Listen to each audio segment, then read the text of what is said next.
This is a short clip about Greg Galtere.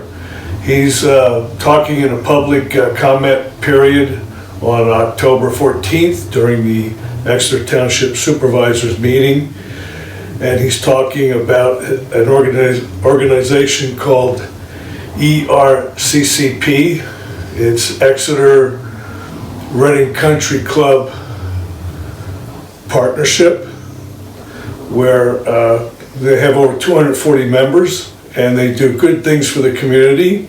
And he's here to present information concerning funds that they've raised for the community. And what I want you to look at is pay attention to the way the chairman of the Board of Supervisors, Mr. Cusatis, is treating Mr. Galtere as he's speaking.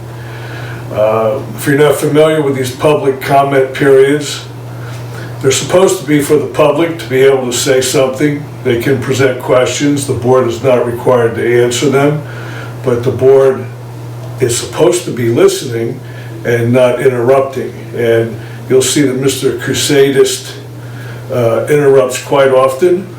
And in this particular video, you'll see how he's, what I consider, harassing Mr. Galtere as he's trying to present information about the ERCCP organization. So watch, form your own opinions, of course, but see the behavior of Mr. Cusatis, and you'll notice that there are no Board of Supervisors interjecting or complaining about this behavior. But it is something that is frequently occurring at the meetings. Thank you.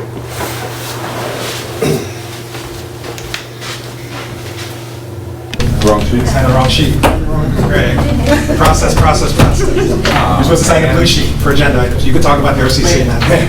Clear. It's right there, my friend. And I told people about it at the other meeting. Yes. You're killing me, Greg. Come on. But I like you, so you can talk. That's a great start. Greg Galtere, 11 Nancy Circle. I think it's time to recognize some positives at RCC. This past weekend, we ran a golf tournament, the Woodring Cup.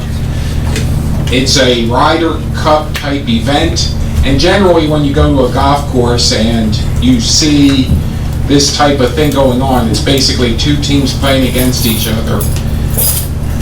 There's money at stake. One team gets the money, the other team doesn't. That's not what happens at RCC. At RCC, the Children's Hospital Philadelphia got the money. $3,300.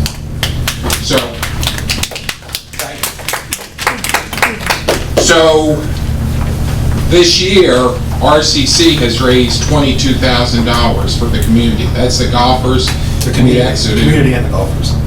Right?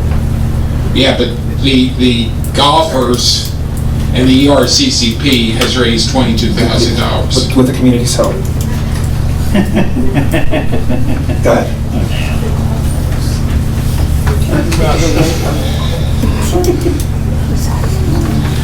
And with the community's help, we have raised $110,500 over the last 10 years. So I think, you know, there's a real positive there. And so often we come here and we just hear negatives about Reading Country Club. And we almost close our eyes to the positives that are going on. I'm not sure how many courses like Reading could say that.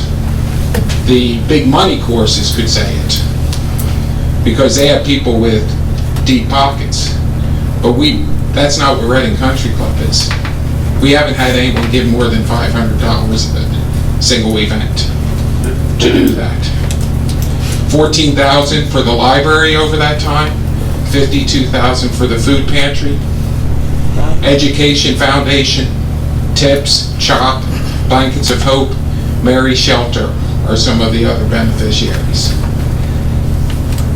And we have one more event coming, the Jack-O-Lantern Classic.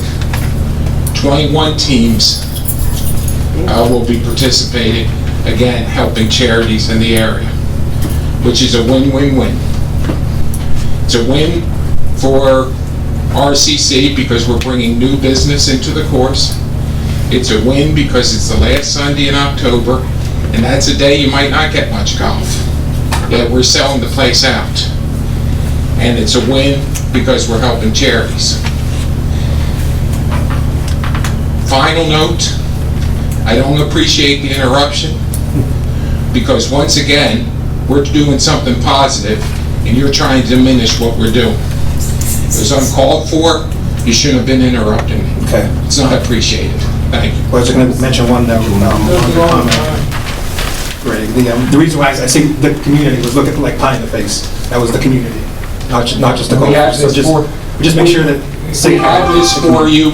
You can throw it in the trash if you want, John. Thanks. Just set the record straight. Next up.